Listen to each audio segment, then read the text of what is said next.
to school time for many people. That means back to packing lunchtime too. So how can you pack a healthy lunch for your kids?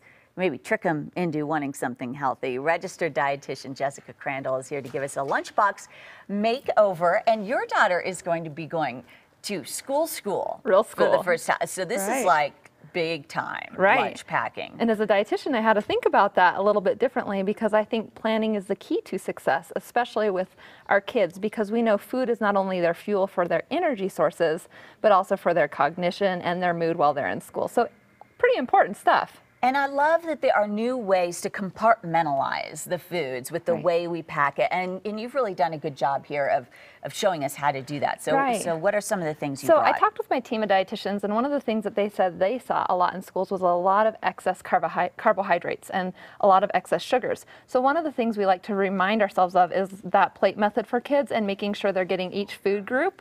So they're getting that vegetable, the fruit, the grains, the dairy, and the protein. Cool. And because of that, I categorized food essentially, and my daughter, if she's a part of the meal, she will participate more, and that has been shown in studies. So if we have bins here of each food group that she can pick from and pack her own lunch, she's more likely to participate. So for example here, trying to pair our protein and produce together.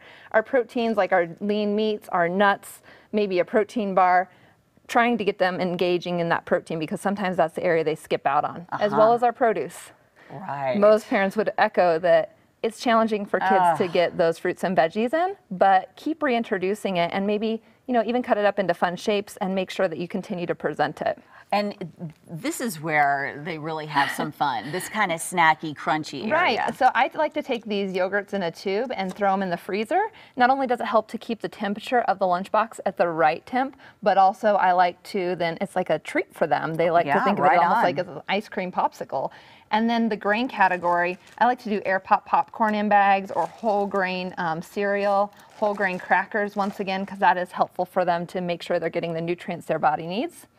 And then simple things, you know, they only have a very short time to actually eat. So taking your apple slicer and actually using that prior to packing it up in their lunch bag will help them so they can eat it and you're not wasting food just throwing the whole apple away. That's one of the biggest problems I have though is I put the apple in and it's already sliced and then it gets like the slightest bit brown and they say, oh no, it was no good, it was mushy. Do you put a little lemon juice in there? You can put a little lemon juice in there, yeah, that definitely helps to keep it.